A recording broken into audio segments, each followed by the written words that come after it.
आल्या आल्या मी दुधाचं पातेलं फ्रीजमधनं बाहेर काढून ठेवलं, म्हणजे इतर कामं होईपर्यंत ते रूम टेम्परेचरवर येईल. सर्वात आधी काम करणारे म्हणजे उद्या मला विसरायला होईल म्हणून मी वाल भिजत घालण्यासाठी ठेवून देणार आहे. रात्री झोपताना मी भिजत घालेन. गुरुवार पण आहे आणि अनायसे उद्या संकष्टी पण आहे, तर हे ना रात्री भिजत घालेन, म्हणजे सकाळी मी मोड काढायला ठेवून जाईन. हे जो कंटेनर आहे ना, हा माझा ऑफिसला घेऊन जाते मी कधी कधी, आणि याच्यात माझा सुका खाऊ असतो. कधीतरी ट्रेनमध्ये वगैरे संध्याकाळचा खायला बरा पडतो, कारण येईपर्यंत खूप उशीर होतो.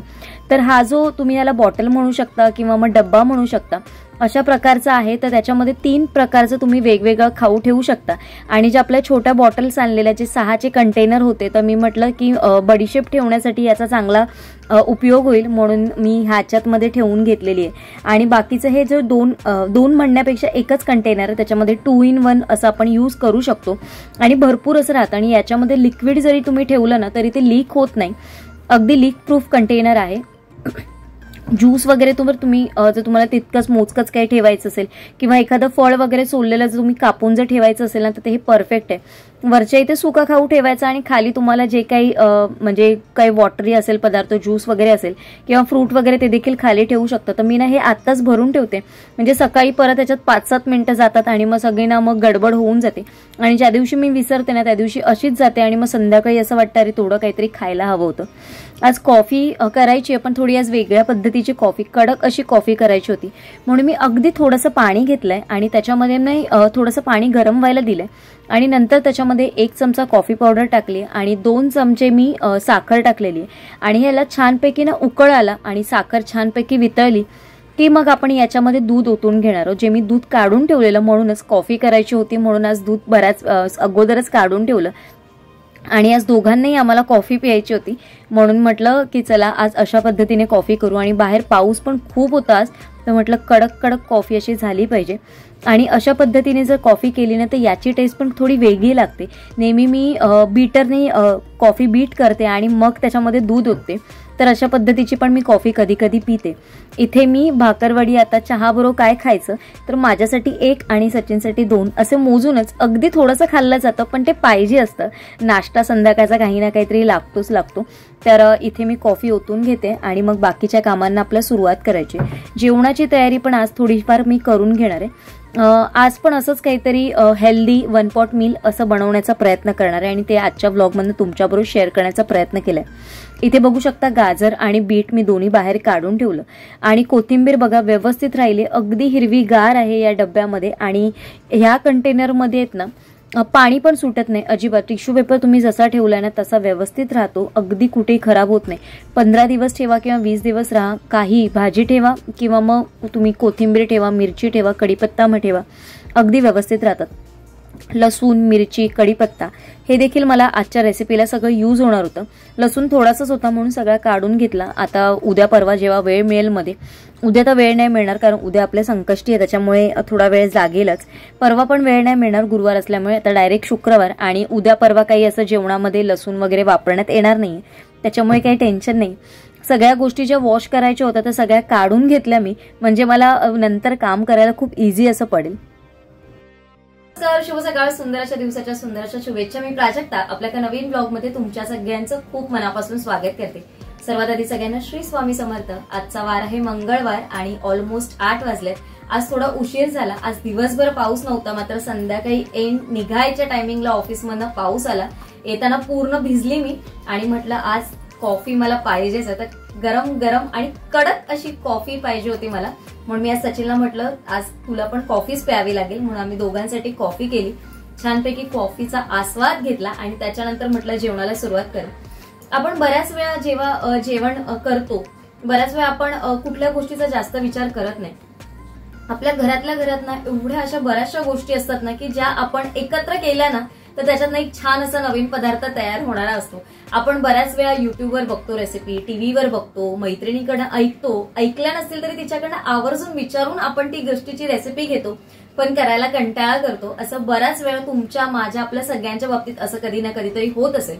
पण याच गोष्टीतनं थोडंसं आपण स्वतःचं इनोव्हेशन करून किंवा आपल्या फॅमिलीची आवड निवड लक्षात घेऊन थोडेसे चेंजेस करून त्या जर आपण रेसिपी केल्या ना तर एक छान अशी रेसिपी तयार होईल आणि ती आपल्या सगळ्या फॅमिली मेंबर्सना आवडणारी पण असेल आणि त्यांना देखील रोज काहीतरी नवीन असं खाण्याचा आनंद मिळणार असतो आणि ते खुश असले की मग आपण पण आपोसोकच खुश होऊन जातो। तर माझ्या बाबतीत मी असाच नेहमी प्रयत्न करत असते की प्रत्येक दिवशी असं म्हणता येणार नाही की आपण काहीतरी नवीन करावं, पण जे काही आपण रोज करतो त्याच्यामध्ये छान जे घरातलेच पदार्थ आहेत ते वापरून आपण काय नवीन नवीन करू शकतो याचा माझा भर असतो। तर आजचा माझा मेनू असा आहे जो तुम्हाला कळलाच असेल। आजचा मेनू आहे आपला धपाट्यांचा। धपाट्यांची रेसिपी घरातल्याच असणाऱ्या पदार्थापासून, माझ्याकडे काही पीठ वगैरे रेडी नव्हतं किंवा तुम्ही त्याला थालीपीठ म्हणू शकता, थालीपीठ किंवा धपाटे असं दोन्ही म्हणू शकता। याच्यामध्ये दोन्हीमध्ये पण पिठांचंच प्रमाण सगळं असतं। तर माझ्याकडे जी पीठ अवेलेबल आहे ते सगळे एकत्र करून आपण छान अशी थालीपीठची किंवा धपाट्यांची रेसिपी तुम्ही म्हणू शकता ती शेअर करण्याचा प्रयत्न केलेला आहे। आय होप तुम्हाला आवडेल। अवधूतची आई म्हणजेच आई ती धपाटे किंवा मिसळ वगैरे अशा खूप छान करते। तिच्याकडे गेलेली तर तिने धपाटे खूप छान असे गरम गरम करून घातलेले मला आठवतात। आता ते धपाट्यांची आठवण आली तर तिची देखील आठवण आली आणि त्याचबरोबर मम्मीच्या हातचं म्हणजे अवधूतच्या मम्मीच्या हातचा, आता तुम्हाला मम्मी आई किंवा माझी आई म्हटल्यावर कन्फ्युजन होईल म्हणून डिटेलमध्ये सांगते। मम्मीच्या हातचं वांग्याचं भरीत ते देखील खूप टेस्टी असं होतं। तिकडे गेलं की ह्या सगळ्या पदार्थांची जी चव असते ना ती नुसती अक्षरशः तोंडावर रेंगाळत असते आणि अजूनही मी कधी कधी आठवते, म्हणजे मी कधी कधी ह्या सगळ्या गोष्टी जेव्हा बनवते ना तेव्हा त्यांची आठवण मी नेहमी करते। जेव्हा जेव्हा माझ्या पुढ्यात वांग येतं ना तेव्हा मम्मीच्या आजच्या वांग्याची रेसिपी किंवा तिचं वांग्याचं जे भरीत आहे ते मला आठवतं। आता सोलापूरला जायचा कधी योग येईल माहिती नाही, बघू, होप लवकर येईल आणि स्वामींचं पण दर्शन मला घ्यायचंय। गेल्या वेळेस गेलेली तेव्हा राहिलेलं स्वामींचं दर्शन, म्हणजे बोलतात ना की तिथपर्यंत जाण्याचा योग येतो पण आपण स्वामींपर्यंत दर्शनाला जाऊ नाही शकत। तर शेवटी असंच असतं की शेवटी ते स्वामींकडनं बोलवणं आलंच पाहिजे। तर गेल्या वेळेस माझं असंच झालेलं, जाऊन आलेली पण तिथपर्यंत जायला जमलं नव्हतं। यावेळेस वेळ काढून तिथपर्यंत जाऊन त्यांचं दर्शन घेण्याचा माझा नक्की विचार आहे। तर चला, बोलत राहिली तर मी बोलतच राहते, खूप बोलत राहते। तर चला, इथे मी सगळं प्रिपरेशन करून घेतलंय, आता सुरुवात करूया आपण कामांना। इथे मी सगळी तयारी करून घेतली आहे। मेन म्हणजे खलबत्ता धुवून घेतला कारण जास्त वापरत नसल्यामुळे, तर आता धुवून घेतलाय। आणि मी जसं तुम्हाला म्हणते असा एखादा खलबत्ता आपल्या किचनमध्ये हवा, कारण पटकन थोडंसं काही जर मिक्सरला लावायचं असेल तर पटकन बारीक होत नाही। तर अशा पद्धतीचा एखादा खलबत्ता असेल ना तर याच्यामध्ये खूप अगदी झटपट असं बारीक होतं। हे सगळं कांदा, कोथिंबीर, गाजर आणि बीट हे मी सगळं बारीक किसून घेतलंय आणि चिरून घेतलेलं आहे। आता आपण याच्यामध्ये मी लसूण टाकणार आहे, थोडीशी लसूण मी ठेवते। आता याच्यामध्ये आपल्याला टाकायचं आहे थोडेसे धने टाकणार आहे मी आणि थोडेसं जिरं, हे सगळं आपल्याला वाटून घ्यायचं आहे। नंतर आपण थोडीशी धण्याची पूड देखील टाकणार आहोत, पण थोडीशी अशी दगडावर बारीक केलेली असेल ना तर त्याची टेस्ट खूप अगदी छान अशी येते, म्हणून थोडंसं जिरं आणि धणे। आणि आता आपण याच्यामध्ये हे थोडंसं बारीक झालं ना की मग मी नंतर मिरची टाकणार आहे आणि थोडीशी कोथिंबीर पण ऍड करणार आहे। आता पहिलं आपण हे खलबत्त्यात थोडंसं किंचितचं पाणी टाकून आपण हे बारीक करून घेऊया पहिलं। याच्यामध्ये मी आता एक हिरवी मिरची घेतलेली आहे, त्याच्यामध्ये थोडंसं कोथिंबीर आणि हे सगळं ना ठेचून घ्यायचं आपल्याला मस्तपैकी छानपैकी। याच्यामध्ये थोडंसं तुम्हाला वाटत असेल पाणी टाकायचं नसेल तुम्ही थोडंसं मीठ टाका, मिठाने त्याला पाणी सुटतं। इथे आपण पिठं घेऊया। 1 कप तांदळाचं पीठ घेतलेलं आहे, अर्धा कप बेसन घेतलेलं आहे, 1 कप नाचणीचं पीठ घेतलेलं आहे आणि 1 कप गव्हाचं पीठ घेतलंय। तुमच्याकडे जे पीठ अवेलेबल असेल तुम्ही सगळं घ्या, सगळं मिक्स करून घेते। याच्यामध्ये आपल्या आवडीनुसार आपल्याला मसाले टाकायचे। मी मीठ घेतलंय, हळद घेतलंय, थोडंसं बेसन असल्यामुळे मी हिंग टाकलेलं आहे, नाही तर तुम्ही स्किप पण करू शकता। याच्यामध्ये भरपूर अशी धणाजी पावडर, जिरा पावडर टाकलेली आहे, थोडेसे सफेद तीळ टाकलेले आणि याच्यामध्ये मी ना थोडंसं तेल टाकलेलं आहे। तेल जर तुम्ही आता टाकलं ना की छान थोडेसे मऊसूर असे पण आपले इथे थालीपीठ होतात ना ते होतात। अगदी कडक कडक असे पण थालीपीठ छान नाही लागत, थोडेसे मऊसूत झाले तर ते खायला देखील चांगले लागतात। तर आता आपण याच्यामध्ये कांदा, थोडीशी कोथिंबीर आणि मी गाजर आणि जे बीट किसलेलं होतं ते ओतून घेते। ऍक्च्युली गाजर बीट वगैरे नाही टाकत, पण मी आता हेल्दी असं पोटभरीचं काहीतरी करणार होती म्हणून हा ऑप्शन टाकला। आणि हे सगळं पीठ मळून घ्यायचंय, जेवढी पाण्याची गरज आहे तेवढंच पाणी ओतून मिक्स करायचं। तुम्हाला जर हे दह्यात बनवायचे असतील ना तरी देखील चांगले होतात। आलं लसूण तुम्ही टाकायचे असेल तर आलं लसूण पण टाका, पण आपण आलं टाकलेलं नाही।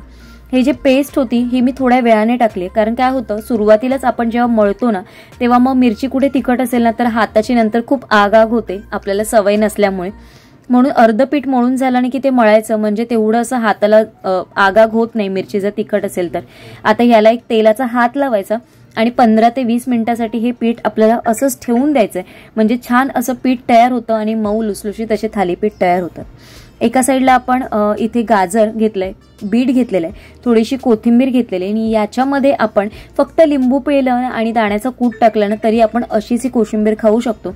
पण आता आपण याला फोडणी देणार आहोत. याच्यामध्ये मी दही ओतलेलं आहे आणि याला ना मीठ मी टाकणार नाही. जर तुम्ही मीठ आता टाकलं ना तर काय होतं, जेव्हापर्यंत आपण कोशिंबीर खायला घेतो ना तोपर्यंत त्याला सगळं पाणी सुटून जातं आणि पूर्ण त्याच्यातनं पाणी पाणी होतं. तर तुम्ही सगळी तयारी करून ठेवा आणि सर्वात शेवटी तुम्ही मीठ टाका खाताना, म्हणजे आपली जी कोशिंबीर आहे ती अशीच राहील. मी तुम्हाला पुढे व्लॉगमध्ये दाखवते. तर याला मी फोडणी कुठली टाकलेली, फक्त कढीपत्ता आणि हिंग एवढीच मी फोडणी टाकलेली आहे. आणि तुपाची टाका, त्याची टेस्ट खूप अगदी छान अशी येते. इथे आता पॅन तापत ठेवलाय मी. आता आपल्याला धपाटे म्हणू शकता किंवा मग थालीपीठ म्हणू शकता. तर इथे मी पेपर घेण्यापेक्षा म्हणजे जो ओडी बेक पेपर असतो ना, ओडी इको बेक, तो घेतलेला आहे, कारण मी रुमाल किंवा पातळ कपडा नाही घेत. तर या पेपरने पण मी तुम्हाला दाखवते कशा पद्धतीने आपण थापू शकतो.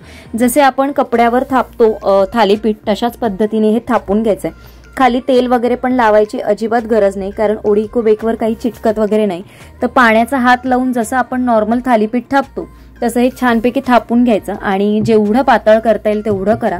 मला थोडेसे पातळ असे आवडतात, खूप जाडसर असे खायला आवडत नाही, म्हणून जेवढं पातळ करता येईल तेवढंच केलंय. आणि अगदी छोटेही नाही आणि अगदी मोठे देखील नाही असे मी केलेले आहेत. आणि तुम्ही बघू शकता इझिली हा इको बेक जो पेपर आहे तो इझिली रिमूव्ह होतो आणि परत आपण हा वापरू देखील शकतो. आणि जेव्हा आपण पॅनवर ठेवतो तो असं होत नाही की तो कधी आकाशला जातो वगैरे, असं काही होत नाही. ह्याला ना दोन्ही साईडने छानपैकी शेकून घ्या. तुम्हाला तूप हवं असेल तर तुम्ही तूप टाका, त्याच्यानंतर तुम्हाला बटर हवं असेल तर तुम्ही बटर वापरा, तेल वापरायचं असेल तर तेल वापरा. सगळ्या साईडने दोन्ही साईडने छान असं कुरकुरीत असं करून घ्यायचं. आणि इथे बघू शकता छान असं आपलं थालीपीठ तयार झालेलं आहे. सकाळच्या मुलांच्या डब्याच्या घाईच्या वेळेस तुम्ही हे हेल्दी असं देऊ शकता आणि हे इझिली खाल्लं देखील जाईल. आणि याच्यामध्ये नाचणीच्या पिठाची टेस्ट तुम्हाला कळणार पण नाही की याच्यात नाचणीचं पीठ मिक्स आहे. तुम्ही याचं उकड करून केलं ना तरी देखील चालतं, किंवा याची अशीच उकड करा आणि जशी आपण वडी करतो ना तशा पद्धतीने जरी केलं ना तरी अगदी परफेक्ट असं होतं. इथे बघा कोशिंबीर मी तुम्हाला दाखवते, कुठेही त्याला पाणी सुटलेलं नाही, कारण एवढे सगळे माझे थालीपीठ तयार होईपर्यंत अर्धा तास तर झालेलं आहे. आता मी याच्यात मीठ टाकलंय आणि मग आता हे खाण्यासाठी आपले तयार आहेत. गरम गरम थालीपीठ आणि कोशिंबीर असा आजचा बेत होता आणि खूप सुंदर असा बेत झालेला आणि हे गरम गरम खाण्यातच मजा असते. तर दोन्ही तयार झालेलं आहे आणि हे जे थालीपीठ म्हणा किंवा मग धपाटे म्हणा हे गरम गरम खाण्यातच मजा असते. तुम्ही कशाबरोबरही खाऊ शकता. याच्यावरून मला आज पिठलं करायचं होतं, पण नंतर मी म्हटलं नको, पिठलं नको, आपण छान अशी थंड अशी कोशिंबीर करूया गाजर आणि बीटची. तर आय होप तुम्हाला मी जे काही दाखवलं ते आवडलं असेल. आणि माझं अजून थोडंसं काम बाकी आहे. रोज मी सगळं आवरून घेते आणि नंतर जेवायला बसते, पण आज हे गरम गरम खाण्याची जी मजा आहे ना ती नंतर मिळणार नाही. म्हणून म्हटलं एवढं मेहनतीने आपण केलेलं तर पहिलं गरम गरम खाऊ आणि नंतर मग बाकीची कामं आवरून घेऊ. तर आजचा व्हिडिओ मी इथेच एंड करते. आय होप तुम्हाला आजचा व्हिडिओ आवडला असेल. आजचा व्हिडिओ आवडला तर लाईक, शेअर, चॅनलला सबस्क्राईब करायला विसरू नका. लवकरच भेटेन उद्या एका छानशा ब्लॉगमध्ये, म्हणजे उद्याच्या ब्लॉगमध्ये. तोपर्यंत सगळ्यांना Shri Swami Samarth. Bye bye and take care.